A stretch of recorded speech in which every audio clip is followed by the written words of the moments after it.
Renovando os votos é a nossa série desse mês e hoje a gente chega no último episódio, renovando os votos com o futuro. Esse é o nosso último episódio.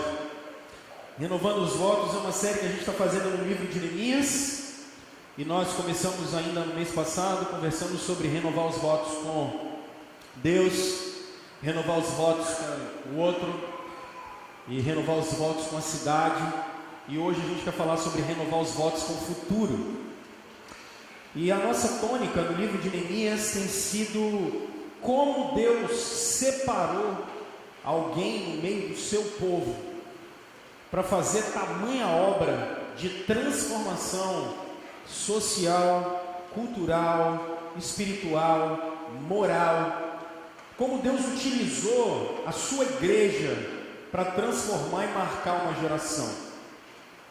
E hoje, quando a gente conversa sobre renovar os votos com o futuro, deixa eu ligar aqui, eu queria só voltar, que semana passada tinha dado uma travada, e eu queria deixar essas 3 dicas de leitura para vocês, que foram 3 fontes de pesquisas nossas, de material de pesquisa nossa para a gente construir essa série. A primeira obra é uma obra do Franklin Ferreira, Contra a Idolatria do Estado. O Franklin Ferreira é um professor de teologia sistemática de origem reformada. A segunda obra é de um teólogo reformado holandês do século passado, do Herman Doiver, quando ele escreve Estado e Soberania. Ele vai falar das esferas de soberania, o papel de igreja, o papel de Estado, o papel da arte, o papel da educação, o papel da saúde, o papel disso, esferas de soberania. É uma dica de leitura que você consegue ler numa tarde, 120 páginas mais ou menos. Você sentar lá, você manda ver. E o terceiro é uma que eu mais queria dizer para vocês terem acesso, essa obra do Gruden. Ela é uma obra escrita primeiro em inglês no contexto americano, mas ela é adaptada ao contexto português. Então é uma obra magistral, muito boa e que vale a pena ser pesquisada e vale a pena ser lida. Você quer se aprimorar um pouco mais, ficar mais refém da Escritura do que refém de ideologias, ficar mais refém do poder de Deus, mais refém daquilo que a Escritura nos diz, do que a propaganda nos diz, o fulano, ciclano, beltrano nos diz. Estudem um pouco mais sobre o assunto, leiam um pouco mais sobre o assunto, aprofundem-se um pouco mais na Escritura e naquilo que Deus tem nos dado para a gente poder se aprofundar um pouquinho mais. Então eu quero deixar essas 3 dicas de leitura. São leituras que particularmente, tanto eu quanto o Rafael, a gente se debruçou nesse último mês, para a gente poder trazer alguma coisa bacana para vocês poderem ter um nível de reflexão interessante. Então é daqui que a gente partiu, além da Escritura, foi quem nos ajudou a pensar um pouco mais. E eu conversei com vocês nas nossas últimas semanas, especialmente as últimas 2 semanas, eu conversei com vocês sobre o que nos atrapalha a ter compromisso. Tanto compromisso com Deus, compromisso com o outro, compromisso com o futuro, compromisso com a cidade. O que nos atrapalha, eu trabalhei com vocês pelo menos algumas coisas. Trabalhei com vocês, vou pular isso aqui, eu trabalhei com vocês o egoísmo, trabalhei com vocês uma visão consumidora de mundo que a gente tem. A gente tem a capacidade de pensar única e exclusivamente na gente. A gente tem a capacidade de pensar que o mundo inteiro existe para nos servir e que só a gente tem razão e que só a gente merece e que a gente merece tudo. Então, essa visão consumidora que a gente tem de que nós somos o centro do universo, ela nos atrapalha a servir não só a Deus, mas servir o outro, servirmos como discípulos e ministros de Cristo aonde a gente estiver. Isso nos atrapalha muito, mas uma falta de percepção da nossa missão, ou o sentido da vida, e descobrir que nós não estamos aqui exclusivamente para as nossas autorrealizações, mas nós estamos aqui por um bem maior, e esse bem maior é produzir a glória de Deus em tudo que a gente faça, que a gente produza para o nome de Jesus ser exaltado, para o nome de Jesus ser glorificado. As pessoas se perguntam muito o sentido da vida. O sentido da vida é exatamente voltar para Cristo. voltar para Deus e a partir dele construirmos a nossa existência. Essa falta de percepção de quem é Deus atrapalha a gente demais, porque atrapalha a gente não ver que Deus é um Deus em missão, que Deus é um Deus que trabalha, que Deus é aquele que não dorme, que Deus está exatamente em todo momento da nossa vida e em todo momento da história Ele está executando o seu plano de salvação. Quando nós perdemos isso de vista, a gente começa a não servir como nós deveríamos servir, não nos importarmos mais. Mas talvez nos momentos como nós estamos, talvez uma das piores coisas que nos atrapalham, especialmente a cada 2 anos, é essa idolatria que nós temos em relação a políticos, a idolatria que nós temos em relação ao Estado, a idolatria que nós temos a partidos políticos, a idolatria que nós temos a ideologias. Nós nos apegamos a uma figura como se o governo tivesse que resolver tudo para todo mundo o tempo todo. E aí o governo tem que resolver tudo para todos. Então, se alguma coisa não funciona porque quem tem que resolver isso é o governo. Isso não funciona porque quem tem que resolver isso é a prefeitura. Mas ninguém olha por esse negócio. E as coisas às vezes acontecem na nossa frente e a gente não tem a capacidade de olhar. Porque a gente criou um ídolo chamado Estado, que a gente acha que vai resolver todos os problemas de todo mundo. E o Estado não vai resolver o problema de todo mundo porque ele não tem essa capacidade. Hoje, por exemplo, nós passamos por um dia inteiro de eleições. Alguns irmãos falaram comigo hoje cedo: pastor, eu não vou viajar, vou votar. Outros irmãos possivelmente ficaram em casa para acompanhar a apuração das eleições. Porque no fim das contas, a gente, embora isso nos interesse muito, mas um sentimento que tomou conta da vida dos brasileiros, de alguns anos para cá especialmente, é de que partido A, partido B ou partido C vai resolver o problema do Brasil. E que político A, político B ou político C vão resolver o problema do país. E não vão resolver o problema do país. Não vão resolver o nosso problema. Não adianta nós colocarmos na conta de homens algo que só Deus consegue fazer. Eu acho que isso tem que ficar muito claro.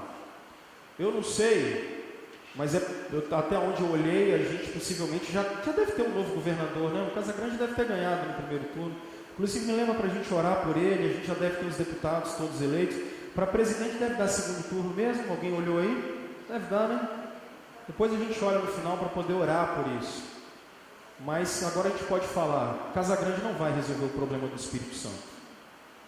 Nós vamos orar para que Deus o abençoe e que ele possa fazer o melhor governo que ele puder. Mas não coloque em nenhum deputado, são 20 e poucos estaduais e umas dezenas de federais aqui que a gente tem, 1,5 dezena mais ou menos de federais, acho, alguma coisa assim.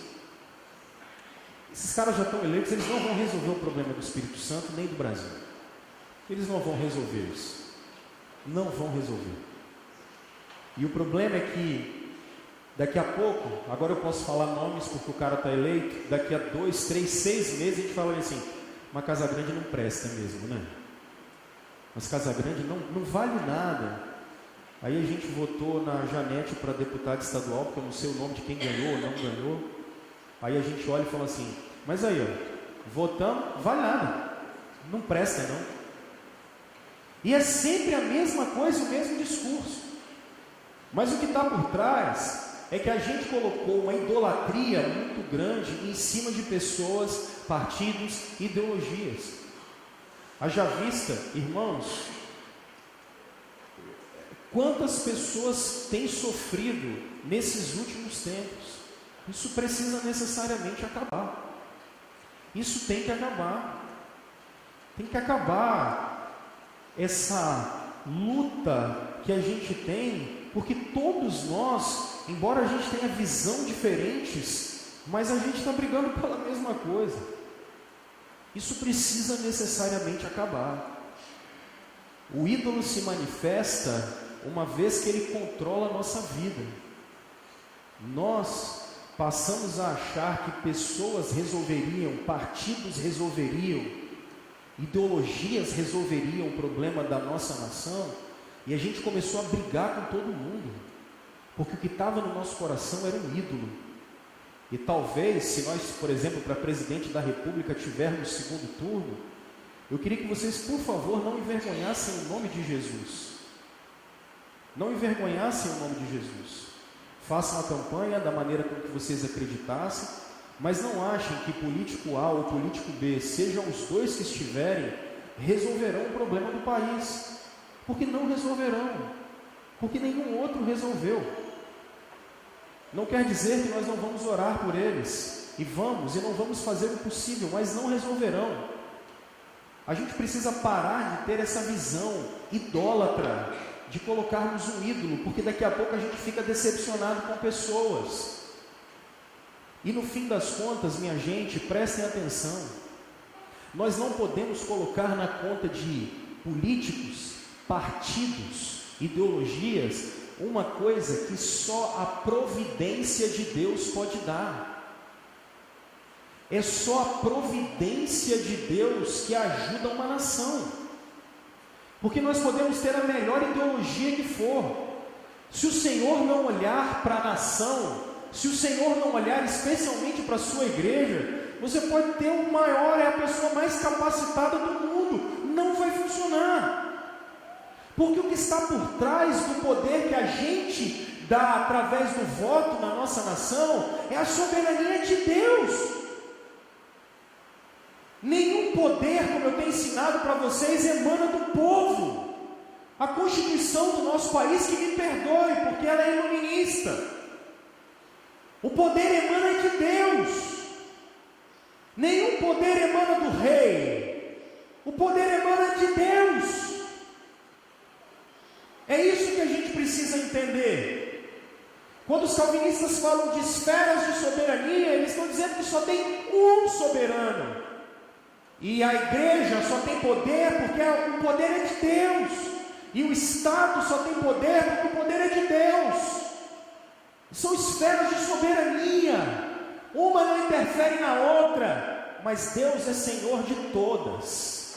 A gente não pode esquecer disso. Nós não podemos cair nesse conto. Porque a gente vai se decepcionar com as pessoas, que é o que eu tenho ensinado para vocês nos últimos dias. Agora, eu quero me aprofundar um pouco mais nessa questão, porque a gente está falando de futuro, e eu coloquei que a grande questão dessa relação de discussão e briga que a gente está tendo com as pessoas, ela tem um problema sério, porque isso é pecado contra o primeiro mandamento, mas isso também é anular a cruz de Jesus, porque se é pecado contra o primeiro mandamento, é porque eu sou o Senhor teu Deus, não terás outros deuses diante de mim. Isso é idolatria. Quando eu coloco alguma pessoa, partido ou ideologia no lugar de Deus, isso é idolatria. E o que nós estamos vendo na nossa nação é um monte de idólatras, adoradores de partidos, de política, de pessoas, adoradores. O que está por trás disso, eu tenho ensinado para vocês, é o ego. Porque no fim das contas a gente acha que tem a solução para todo mundo. Então a gente nunca muda de oposição, a gente nunca consegue lidar com o contraditório, porque o que está por trás disso é o nosso ego. A gente acha que a gente sabe de tudo. A gente acha que a gente tem a caneta para resolver tudo. E aí a gente anula a cruz de Cristo, porque a gente anula o senhorio dele. E a gente anula não só o senhorio de Cristo, mas a gente anula as capacidades que Deus nos deu para lidar com as questões que estão à nossa volta, com a nossa responsabilidade diária.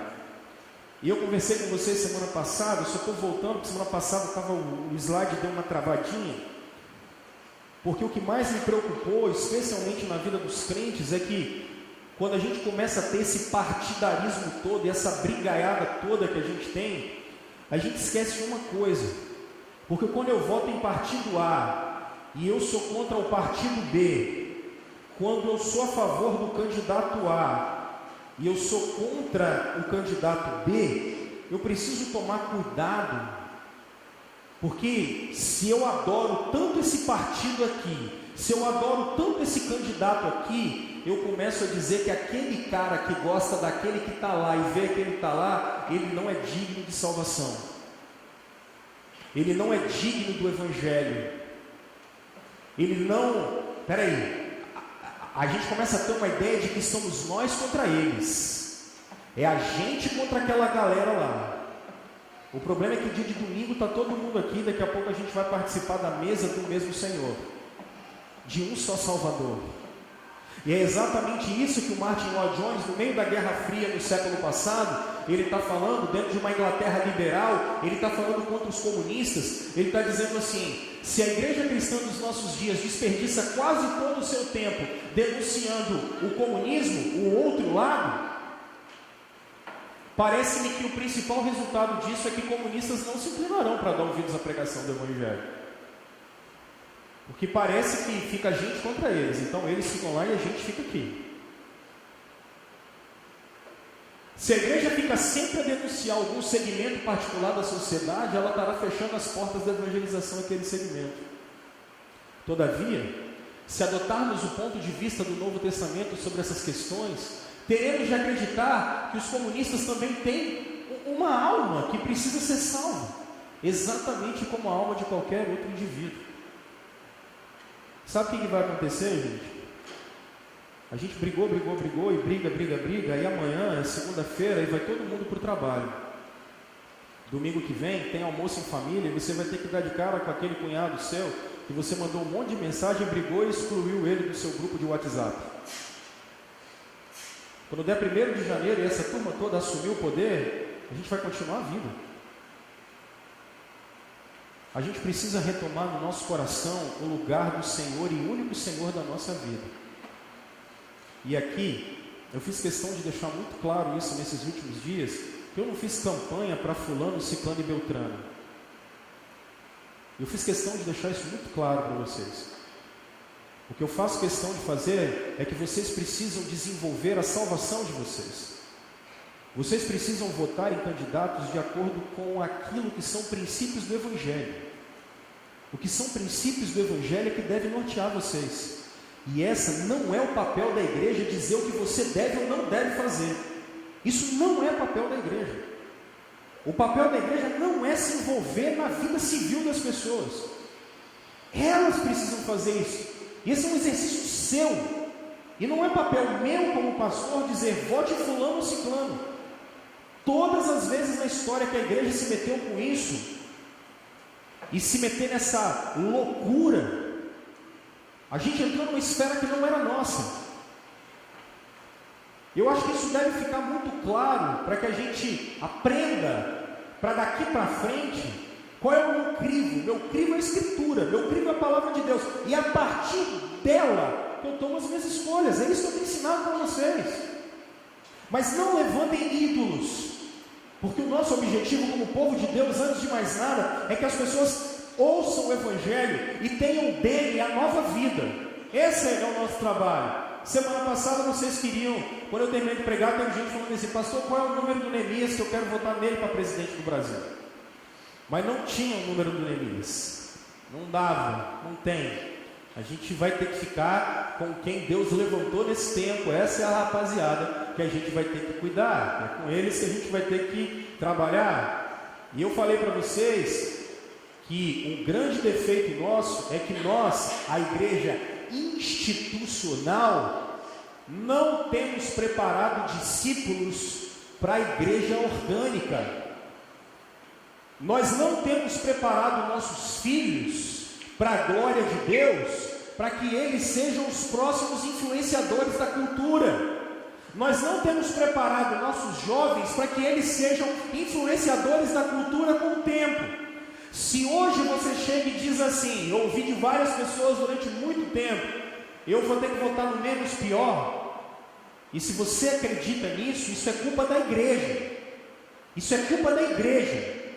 É culpa da igreja que parou de entender a fé como algo que suplanta simplesmente domingo à noite. É culpa da igreja que não conseguiu entender que o cristianismo está ligado a todas as esferas da sua vida: familiar, moral, trabalho, civil, tudo.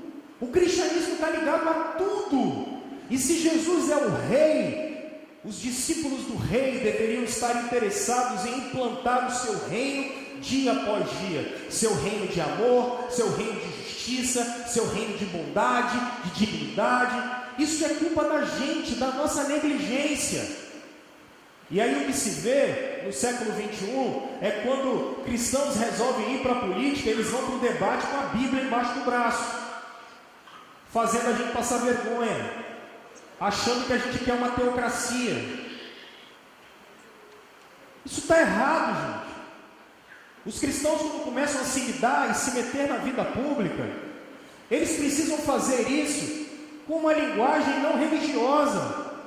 Mas se toda a verdade é a verdade de Deus, na educação, a verdade de Deus precisa aparecer. No direito, a verdade de Deus tem que aparecer. Na saúde, a verdade de Deus tem que aparecer. E os cristãos precisam ser boca de Deus aonde eles estiverem. É essa, a falha é nossa, a negligência é nossa, de não preparar os discípulos de Jesus para o mundo. E é por isso que o Kuyper diz isso para a gente. A missão da igreja institucional, a igreja, a missão de vocês, como discípulos de Jesus, é exatamente evangelizar e nutrir os cristãos da comunidade. Para quê? Para que, enquanto trabalha, a igreja produz gente que se dedica a artes, ciência, educação, jornalismo, cinema, negócios, eu podia botar vírgula política, tudo isso de maneira distinta, como crentes em Cristo. Foi muito interessante, eu dividi com vocês semana passada, que sexta-feira eu ia dar uma palestra no Coque Lusíadas aqui, e eu ia falar sobre fixismo e evolucionismo. Levei o Ronald e o Rafael comigo, porque se eu apanhasse, eu ia apanhar acompanhado. Eu morria, mas morria abraçado com os dois. Deus é tão bom que o evolucionista não foi, então eu tive o tempo inteiro para falar. Valeu a pena essa oração de vocês. Depois vocês perguntem a eles qual foi a reação deles, o que eles viram. Mas a minha, como é que um pastor consegue falar de química orgânica com a gente? Mas esse cara é pastor. Como é que um pastor consegue falar de cosmologia com a gente? Essa foi a minha reação. Foi o que eu entendi. Porque quando a gente terminou, a pessoa falou assim, chegou para o Rafael e falou assim, de que igreja vocês são? E eles, graças a Deus, conseguiram participar do debate com a gente. Cara, a gente não falou o nome de Deus hora nenhuma. Hora nenhuma. Mas quando nós chegamos lá, a primeira coisa que a gente fez, nós pegamos uma caixa de verdades essenciais e demos um livro para todo mundo. Mas falou, mas por quê, cara? Primeiro a gente queria evangelizar, segundo a gente queria a confiança do pessoal. A gente queria trocar ideia com eles. E eu já meti aquela assim, gente, em tempos de ódio vamos semear o amor. Aí a galera, malandro. Mas foi muito interessante. Que experiência fantástica. Muito legal. Muito legal. E eu saí de lá querendo mais. Porque a gente é desafiado. E o que me chamou a atenção é que falar de criação para alunos de ensino médio é uma coisa que eles nem imaginam o que seja. Eles nem sabiam que criacionismo existe. Eles não tinham a menor ideia que criacionismo existe. E isso é um desafio para a gente. Esse é o desafio do século 21. A gente formar pessoas para que elas sejam nutridas no Evangelho enquanto a gente está em comunidade aqui, para de segunda, terça, quarta, quinta, sexta, sábado, vocês serem os melhores discípulos de Jesus que vocês puderem. E aqui, eu trago esse cara me dá aula lá em São Paulo, Dr. Weber. O Weber tem essa frase, nas nossas aulas ele fala isso, quando ele diz assim, a igreja não redime a cultura, a igreja não vai redimir o mundo. A igreja não vai redimir o mundo, gente, porque essa é uma obra de Cristo.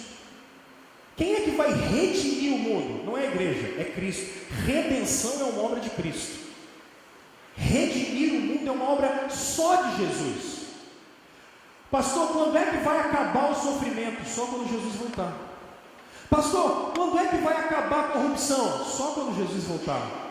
Pastor, quando é que vão acabar os crimes? Só quando Jesus voltar, cara.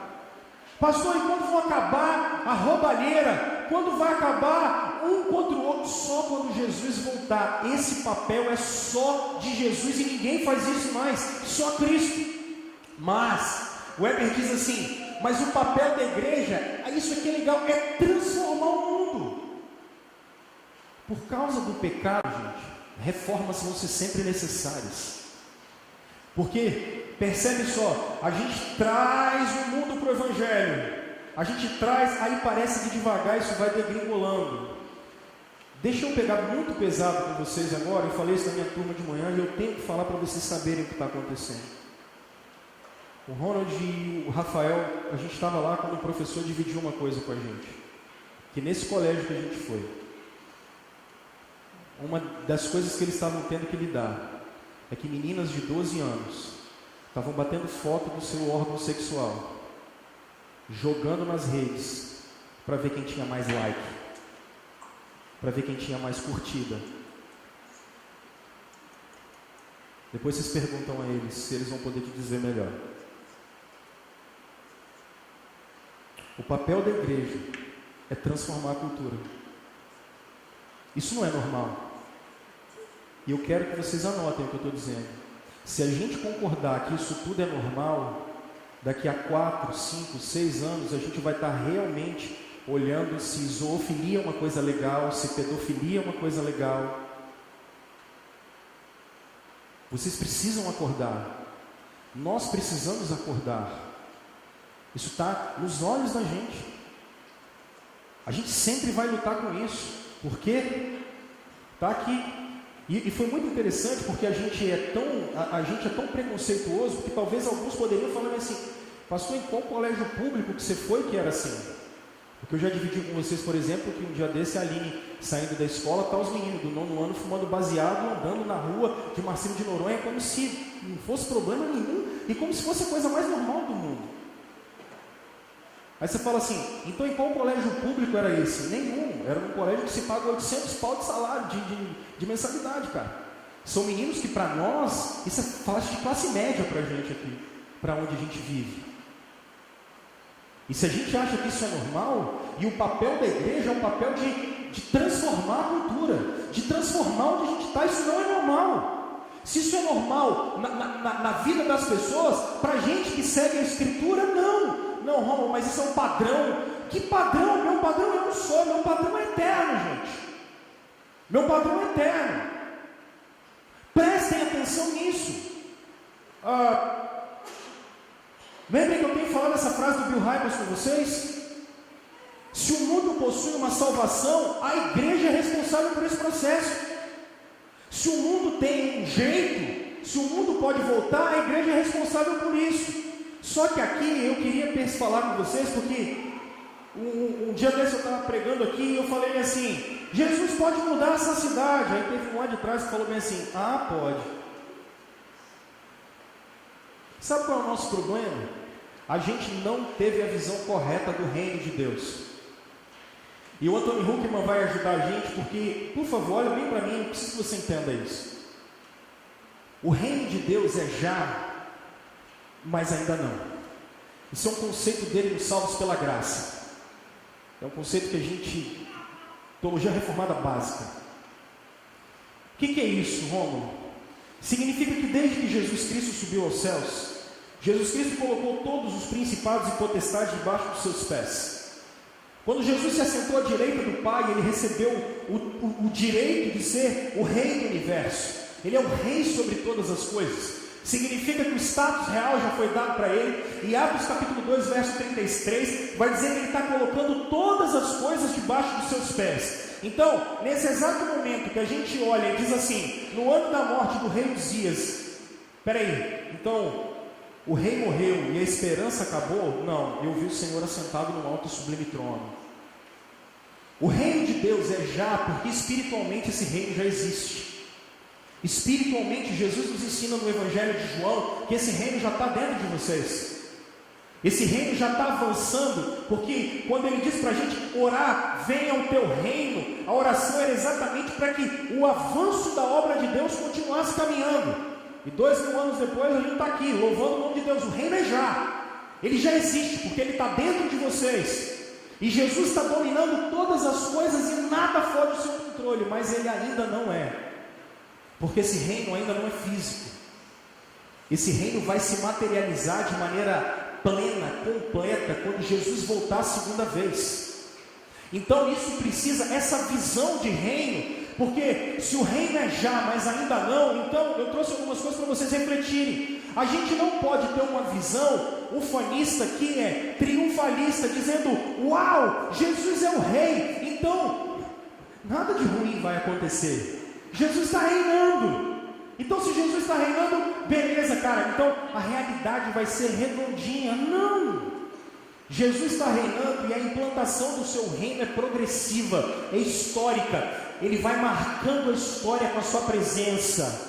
E ele vai construindo a história com a sua glória, e o seu povo vai avançando com ele, mas o seu povo ainda luta contra o pecado, o seu povo ainda luta contra Satanás, a nossa luta continua ainda sendo contra principados e potestades, a nossa luta continua sendo diária contra o sistema, dentro de uma Babilônia que não quer saber dele, com homens que são maus. O reino é já, mas ainda não.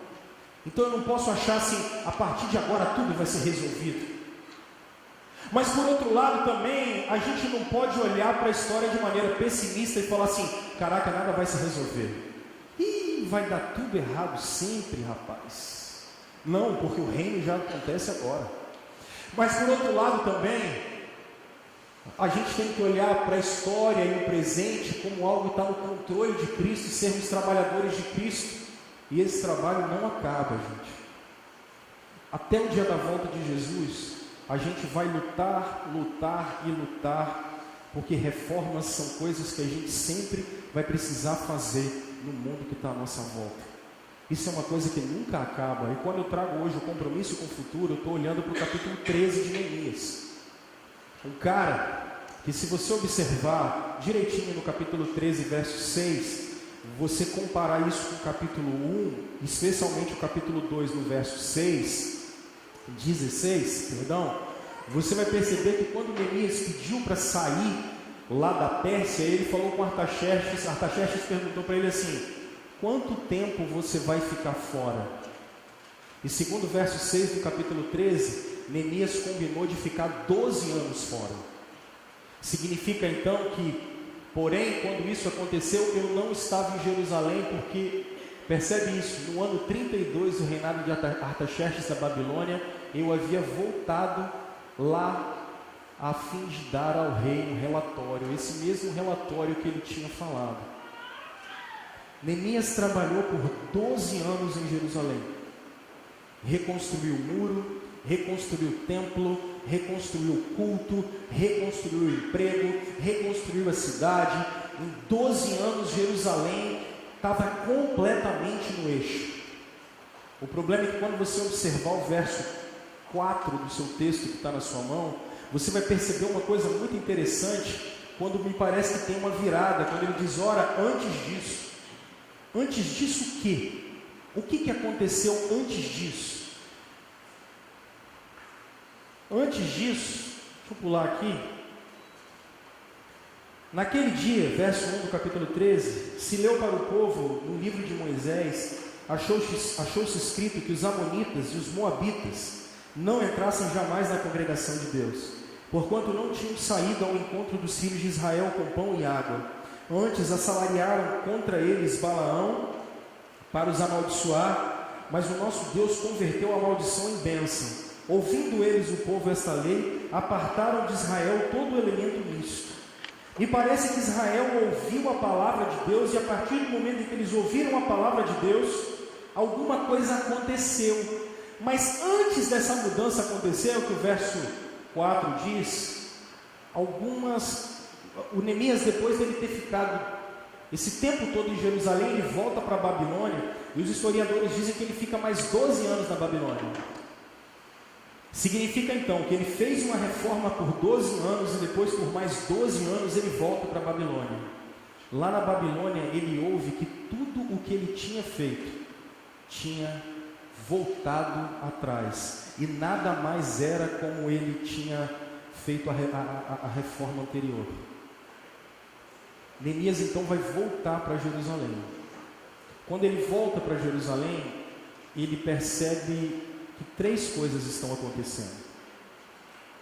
Ele percebe primeiro que existe uma questão espiritual muito séria entre os versos 5 e verso 14.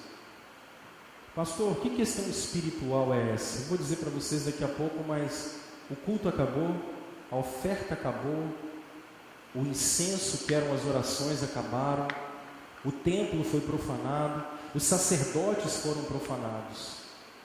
Começou a haver um problema social muito sério, porque o sábado parou de ser respeitado, o dia do descanso parou de ser respeitado, e passou a ter um problema moral muito sério, porque as famílias pararam de ser respeitadas. O que isso significa, gente?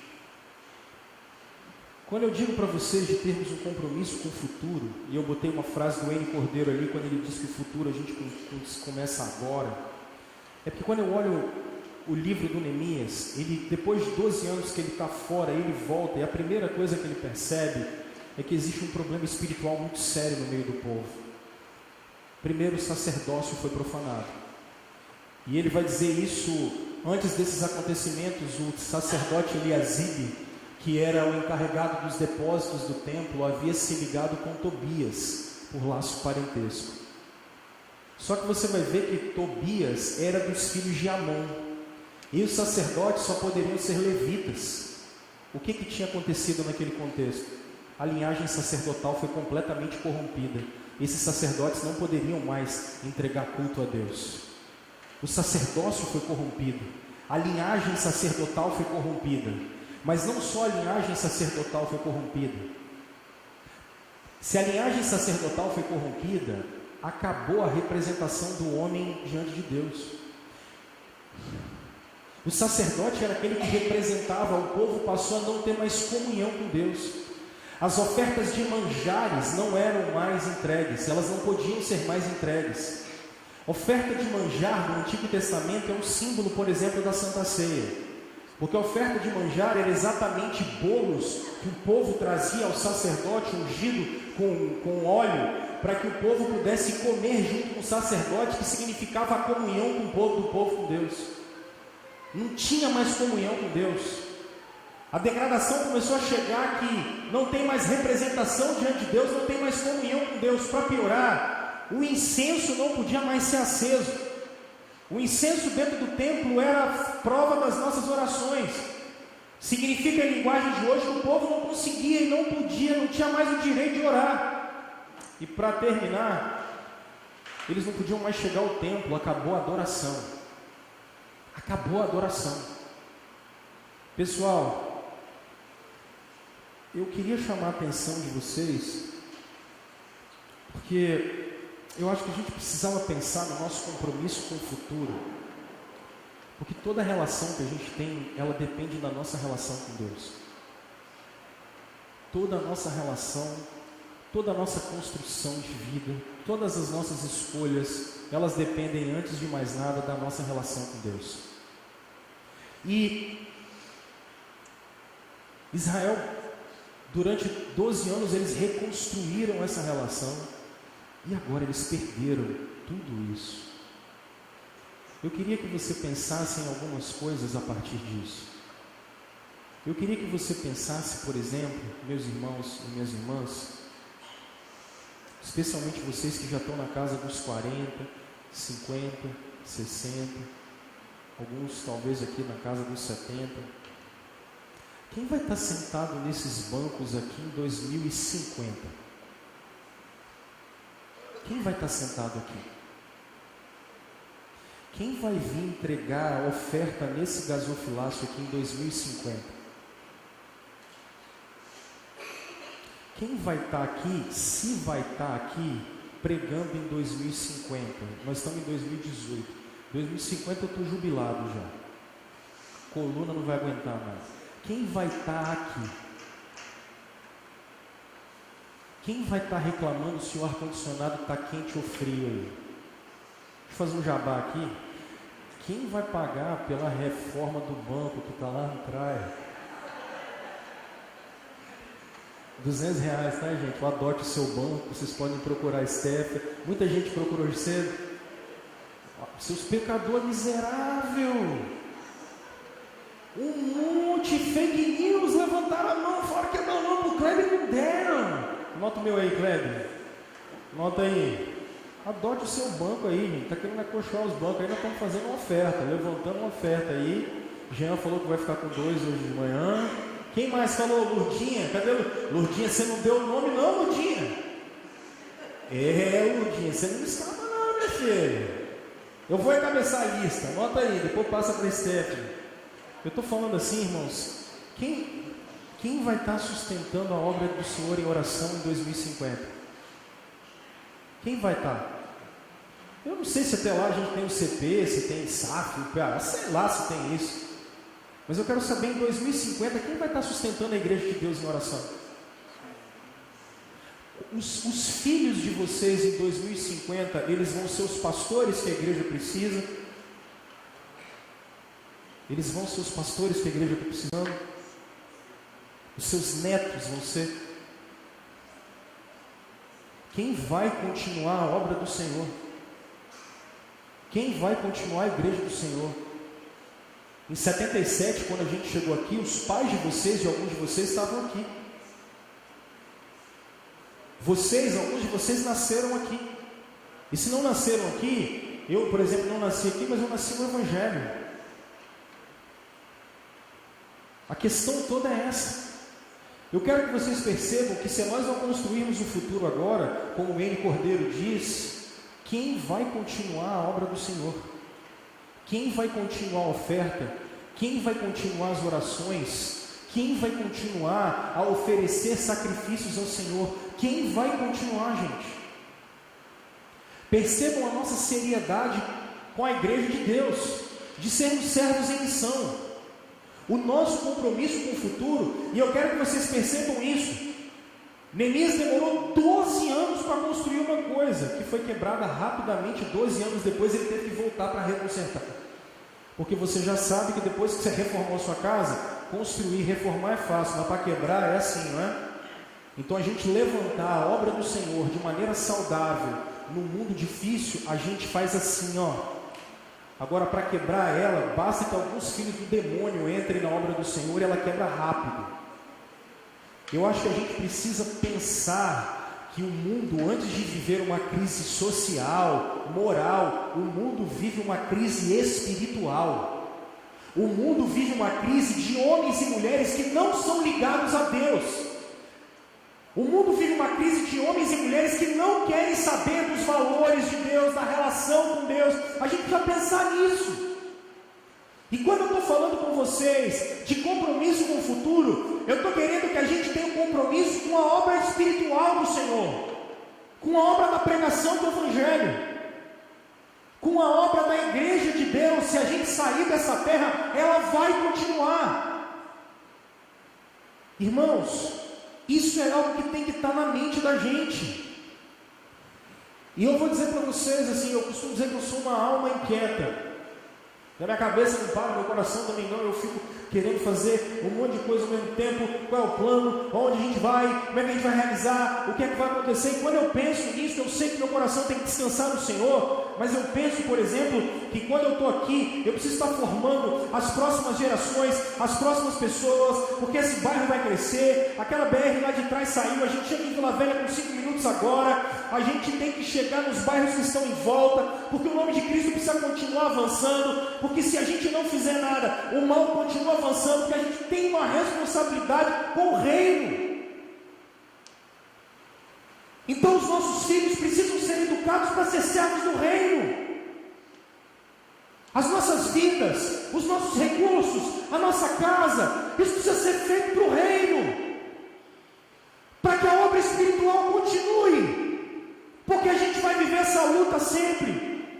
Vocês sabem que a nossa história aqui da nossa comunidade, há 40 anos a gente foi plantado aqui, e você que está visitando a gente, entra no nosso canal do YouTube para você assistir a nossa história. A gente fez isso no ano passado, E eu pedi para que isso fosse feito, porque eu quero que as próximas gerações saibam como a gente foi formado.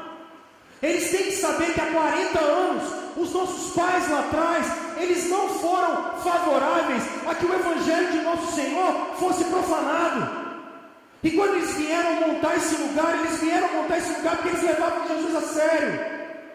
Agora o que as próximas gerações precisam pensar na gente, elas têm que olhar para nós e falar assim: ali estava uma geração, em 2018, em 2015, em 2010, em 2020, ali estava um pessoal que conseguiu ficar firme para que a gente hoje conseguisse continuar pregando o Evangelho de Jesus aqui. Isso é o compromisso com o futuro, é o compromisso com algo espiritual que a gente precisa ter.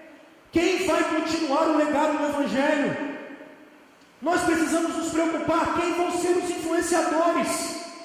Quem vão ser os crentes que vão influenciar a cultura? Quem são os crentes que vão continuar com o Evangelho de Cristo? Quando eu estou falando de compromisso com o futuro, eu estou chamando você para levantar a bandeira do Evangelho e defender o Evangelho e viver pelo Evangelho e viver para que Cristo Jesus continue avançando com a sua obra. Esse é o nosso desafio. Esse é o desafio da igreja. Neemias volta para Babilônia por 12 anos, depois de 12 anos de reforma. E quando ele volta para Babilônia, tudo é quebrado. Irmãos, lembrem-se disso. As nossas reformas nunca vão terminar. Nós vamos talvez viver tempos de bonança, mas depois disso nós vamos viver tempos de tribulação, e vamos viver tempos em que a tribulação é mais forte, e depois tempos que a bonança é mais forte, e esse equilíbrio vai e vem. A obra não vai terminar. Agora a gente vai fazer isso até que ele venha. Neemias, depois de 12 anos, precisa recomeçar a obra, e é um compromisso espiritual que ele tem. É um compromisso com o Evangelho de Cristo que a gente precisa ter. E eu quero que todas as vezes que você entre aqui, eu quero que todas as vezes que você se sentir desafiado a exercer algum tipo de ministério, eu quero que todas as vezes que você se sentir desafiado a participar de qualquer coisa, você pense em quem é que vai estar aqui, e quem vai estar continuando a obra de nosso Senhor daqui a 10, 20, 30, 40 anos. Essa deve ser a nossa preocupação, plantarmos raízes fortes, para que o Evangelho de nosso Senhor continue avançando. Mas tem uma outra situação, que existe um problema social aqui. Se existe um problema espiritual, existe um problema social no meio de Israel. Quando Neemias sai 12 anos e depois retoma, depois desses 12 anos que ele foi para a Babilônia. O problema social está ligado ao trabalho. E se vocês observarem, se vocês observarem, eu quero só que você olhe o verso 15 e verso 16. Naqueles dias vinha em Judá os que pisavam lagares ao sábado, e traziam trigo que carregavam sobre jumentos, como também vinhos, uvas e figos e toda sorte de cargas, que traziam a Jerusalém no dia de sábado. E protestei contra eles por venderem mantimentos nesse dia. Também habitavam em Jerusalém tírios que traziam peixes e toda sorte de mercadorias que no sábado vendiam os filhos de Judá e em Jerusalém. Qual é o problema social que está acontecendo aqui? O sábado de Israel nada tem a ver com o que algumas igrejas pregam hoje em dia, uma besteira isso, nada tem a ver. Mas o que está por trás do sábado, e eu tentei sintetizar aqui, melhor. Dá uma olhada só no segundo livro das Crônicas, no capítulo 36. Eu preciso ler esse texto com vocês, e eu lembrei dele só depois. Olha a partir do verso 20, segundo livro das Crônicas, capítulo 36. Só você voltar, antes de tem Neemias, Esdras, aí você volta ao segundo livro das Crônicas. Olha o verso 20. Por que é que Israel foi escravizado na Babilônia? Por que Judá foi escravizado na Babilônia? Os que escaparam da espada, verso 20 do capítulo 36. A esses levou ele para a Babilônia, onde se tornaram seus servos e de seus filhos. até ao tempo do reino da Pérsia. Leia comigo o verso 21. Para que se cumprisse a palavra do Senhor por boca de Jeremias, até que a terra se agradasse dos seus... Por que Israel foi levado cativo para a Babilônia? Uma das razões que eles não fizeram é porque a cada 6 anos, o 7º ano, a terra tinha que descansar. Se você calcular 70 anos, você vai perceber que por 70 vezes 7, 490 anos, Israel não deixou a terra descansar. Como eles não deixaram a terra descansar, Deus levou eles escravizados exatamente para que a terra pudesse descansar. Já que vocês não deixam a terra descansar, compulsoriamente eu vou fazer isso por vocês. Às vezes alguns perguntam, pastor, por que 70 anos? Essa é a explicação. Mas por que Israel nunca deixou a terra descansar? Porque eles não confiaram que no 6º ano Deus ia dar para eles comerem no 7º e no 8º. Todas as vezes que a gente não confia na providência de Deus, a gente se lança ao mundo para tentar salvar a nós mesmos. O problema social que Israel está vivendo é exatamente o que nós estamos vivendo aqui.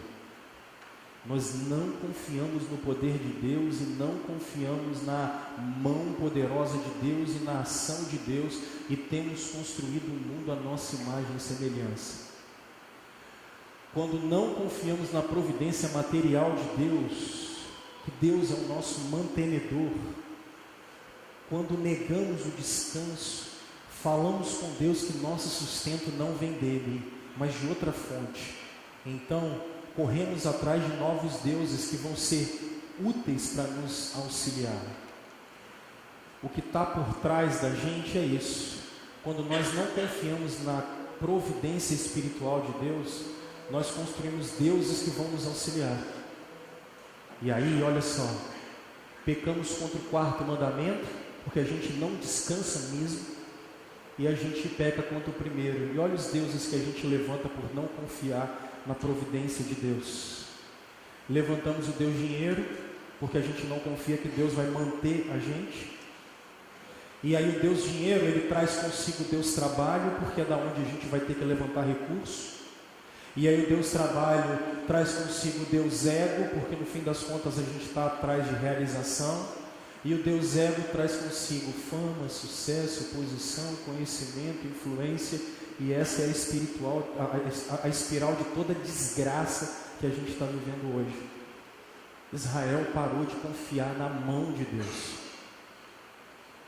A grande questão é que a gente não consegue manter o equilíbrio entre trabalhar e a gente conseguir necessariamente honrar a Deus com o que a gente faz. Meus irmãos, prestem atenção. Por favor. Quando a Bíblia diz que o seu alvo de trabalho é a glória de Deus, ele levantou o seu ápice, ele levantou o seu sarrafo muito lá no alto. É a excelência suprema. Isso é muito mais do que qualquer reconhecimento de homem. Olha a sua cadeia produtiva, quantas pessoas você abençoa no seu dia a dia, cara. Direto ou indiretamente. Só que quando a gente trabalha só por dinheiro e reconhecimento, isso não faz sentido. Qual compromisso a gente tem com o futuro? Qual compromisso a gente tem com a formação das próximas gerações? Qual o compromisso que a gente tem com a terra, com a criação de Deus? O problema social é exatamente esse. Um bando de egoístas que estão correndo atrás exclusivamente de como pagar sua fatura do cartão de crédito. Porque no fim das contas é um bando de egoístas que está querendo simplesmente ser reconhecido. Essa é a nossa dificuldade. O problema de Israel é que eles não conseguem confiar na providência de Deus. E uma última coisa é que a gente está com um problema moral aqui. Quando eu estou dizendo um problema moral, é que especialmente você percebe nos versos 23 e 24, que os judeus eles começaram a casar-se com as mulheres de volta. Eles começaram a casar com as mulheres que não eram judias, eles começaram a ter casamentos fora da aliança. E o que a lei de Moisés sempre disse para eles, segundo a palavra de Deus? Não casem com pessoas fora da aliança. Se vocês casarem com pessoas fora da aliança, vocês vão sucumbir e vocês vão atrás dos deuses deles. E a terra vai ficar completamente profanada, porque vocês vão adorar os deuses deles, e a adoração dos deuses deles eram atrás da sexualidade, infanticídio, e tudo isso a gente tem um problema moral. Quando a gente olha o mundo que está à nossa volta, minha gente, a gente precisa ter um compromisso moral com ele. A gente precisa ter um compromisso moral com o que está acontecendo em volta da gente. A gente precisa olhar a realidade que está à nossa volta e perceber que se a igreja não servir de freio para o mundo, o que vai acontecer, gente? Não pode ser normal o que está acontecendo. E a gente não pode aceitar que isso tudo seja normal. E como é que a gente age então, pastor, para eu terminar, minha gente? Como é que a gente resolve isso? Primeira coisa, olha o verso 1 do texto do Neemias. Naqueles dias se leu para o povo no livro de Moisés. Eles voltaram para a palavra. Eles voltaram para a Escritura. A única maneira da gente sobreviver é se a gente voltar para a Escritura. Quando eu estou dizendo voltar para a Escritura, gente, eu estou fazendo um convite para vocês, para a Escritura guiar a sua vida. O problema do nosso tempo é que o que guia a gente são as nossas paixões. No nosso tempo, o que guia a gente não são os princípios que a Bíblia nos diz. O que guia a gente é o que a gente acha. A gente acha demais. A gente pensa demais algumas coisas e a gente obedece muito pouco o que está revelado. Na verdade, existe um falso conhecimento. Meus irmãos, todas as vezes que a igreja se voltou para a Escritura, todas as vezes que a igreja se voltou para o Evangelho, transformações começaram a acontecer em tantos lugares.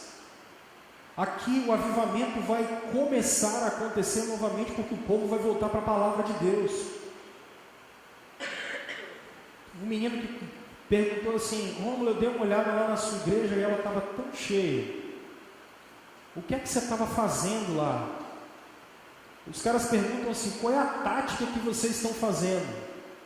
Eu queria perguntar para você: qual é a tática que a gente está usando? Eu também não sei.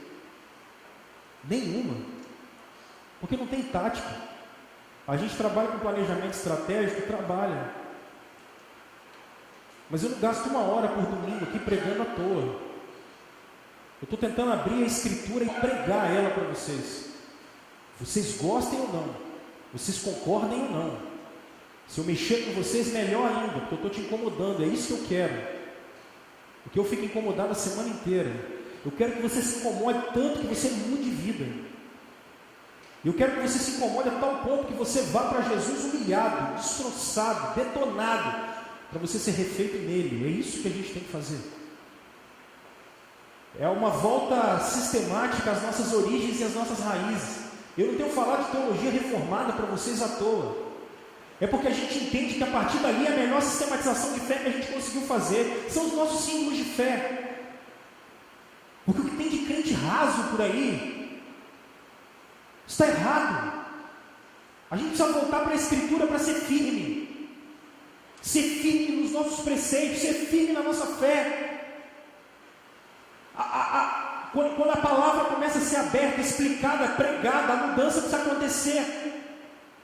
Porque o Espírito opera a partir da pregação do Evangelho. Isso a gente não abre mão. O convite que eu tenho para fazer para vocês é que para a gente ter um compromisso com o futuro, é a gente voltar para o Evangelho, é a gente voltar para a palavra, é a gente voltar para a Escritura, é tirar dela a fonte da vida. É isso que Jesus fala para os fariseus. Quando eles olham, Jesus diz assim: vocês falam que vocês são filhos de Israel. Se vocês tivessem olhado a Escritura, vocês iam ver que elas dão testemunho de mim. Elas falam dele, de Gênesis e Apocalipse.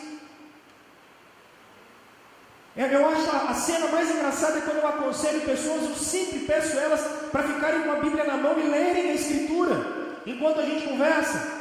Por quê? Porque é ela que responde as suas perguntas. Porque é ela que fala com você. Se ela é a palavra de Deus, ela é viva. E se ela é viva, ela vai transformar a gente. Então não há criança e não há idoso que não pode ser transformado quando ele tem acesso não ao planejamento que a gente faz, embora ele seja importante, mas é a volta à Escritura. Quando você olhar o capítulo 8, nos primeiros 12 anos, Esdras está aberto com o livro da lei, e ele começa a ler o livro da lei de manhã e ele vai até de tarde. Só que o povo já não fala mais o judaico, então eles precisam de tradutores. Enquanto Esdras vai lendo o livro da lei, o povo vai traduzindo, eles vão ouvindo e começa a ver um grande quebrantamento. Então, você precisa de ter momentos devocionais com a Escritura. A gente precisa voltar para ela. Você precisa parar de estar com pressa de domingo à noite para ir embora e abrir os seus olhos, os seus ouvidos. O catecismo diz para a gente que qual deve ser a postura do crente na hora do culto. Ele precisa se desarmar. Os puritanos falavam que a gente deveria vir ao culto com o coração assossegado, para ouvir os louvores, para participar da oração, para a gente ouvir a Escritura e sair daqui cheio dela. É a volta à palavra. E eu tenho instigado vocês, se essa Bíblia você não entende, compra uma que você entenda. Me liga, eu te dou o nome da versão. Porque não adianta você falar, não, mas essa aqui é a Bíblia, mas você não entende galhofas do que ela fala. Não resolve. É você parar e voltar à Escritura.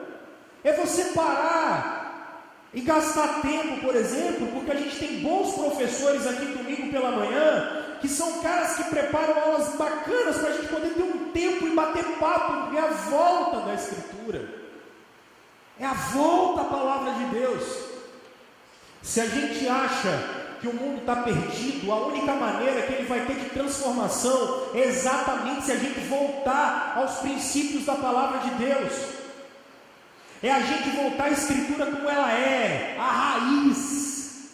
Se a gente quer resolver problema social, problema cultural, problema moral, problema espiritual, a gente volta à Escritura. Certa vez no final da vida de Lutero, olharam para ele e falaram: doutor Lutero, como é que você fez isso tudo? Lutero olhou e disse: eu não fiz nada, a Bíblia fez tudo, a Escritura fez tudo. A gente precisa compreender que quando nós estamos com isso aberto, é Deus que está falando com a gente. É Deus falando com a gente. É Deus conversando com a gente. Irmãos, a gente precisa voltar aos princípios da Escritura. Só que aí quando a gente volta para ela, a gente tem que se submeter a ela. Uma outra coisa, eu queria que você olhasse comigo só 3 verbos. Primeiro, no verso 11, você vai ver que Neemias fala: eu contendi com os magistrados. Depois você vai perceber que quando tem a questão do sábado, no verso 17, Neemias contendeu com os nobres, com a classe de trabalhadores. Depois, quando você olhar o verso 25, você vai ver que Neemias contendeu com as famílias. As atitudes corretas precisam ser tomadas. Doa quem doer. Atitudes corretas precisam ser tomadas. Neemias entra em briga, em litígio com quem está em volta dele, ele não está interessado nisso. Porque se ele está voltando para a Escritura, o que a Escritura está dizendo é a verdade. Então a gente vai voltar para ela. Aí a pergunta que eu preciso te fazer é: quais são as atitudes que você precisa tomar para que mudanças na sua vida e em volta de você tenham que acontecer? Atitudes sérias. Você como profissional, você no seu trabalho, você na sua família, você como crente, você como pai, como mãe, como esposa, como marido, como cidadão. Quais são as atitudes que você tem que contender? Quais são as situações que você vai ter que brigar com ela? Nos negócios que você faz, nas compras, nas vendas, nas negociatas, no horário que você chega, que você sai, como você trata as pessoas, como você lida com a sua vida espiritual, com o tempo que você gasta com Deus, com o tempo que você gasta em família. O que a gente vai ter que contender? Quais são as atitudes que a gente vai ter que tomar? porque o futuro a gente constrói agora. Quais são as atitudes que você precisa tomar? O que é que você precisa fazer? Saia daqui e comece agora. Saia daqui e comece. São relações que precisam ser refeitas. São inclinações do coração que precisam ser mudadas. São palavras que precisam ser reparadas. Sentimentos que precisam ser tratados. O que é que precisa ser refeito? Nós, como comunidade, quais são as atitudes que a gente precisa tomar? O compromisso com o futuro começa agora, gente. E por fim, é o livro que eu mais vi oração. Se você observar, Neemias ora no verso 14, depois Neemias vai orar no verso 22, depois Neemias vai orar no verso 29, e Neemias vai orar depois no verso 31. Se você ler o livro de Neemias, o cara ora o tempo todo. Neemias ora o tempo todo. Ele ora desde que ele está com o rei, ele vai querer até o dia dele voltar. Neemias ora o tempo todo. No fim das contas, meus irmãos, a gente vai cumprir os preceitos, a gente vai fazer, mas a resposta precisa vir de Deus. Neemias diz no verso 31, lembra-te de mim, Deus meu, para o meu bem. No verso 29, Neemias diz, lembra-te deles, Deus meu, pois contaminaram o sacerdócio, como também a aliança sacerdotal e levítica. No verso 22, ele diz também nisto, Deus meu, lembra-te de mim e perdoa-me segundo a abundância da tua misericórdia. No verso 14 ele diz, por isso, Deus meu, lembra-te de mim e não apagues as beneficências que eu fiz à casa do meu Deus para o seu serviço. Neemias ora, porque Neemias depende de Deus. Meus irmãos, a minha conclusão é simples. Voltemos à palavra. Tomemos as atitudes que a gente precisa tomar. Mas é preciso a igreja voltar ao Senhor. E entender que as nossas vidas estão nas mãos dEle.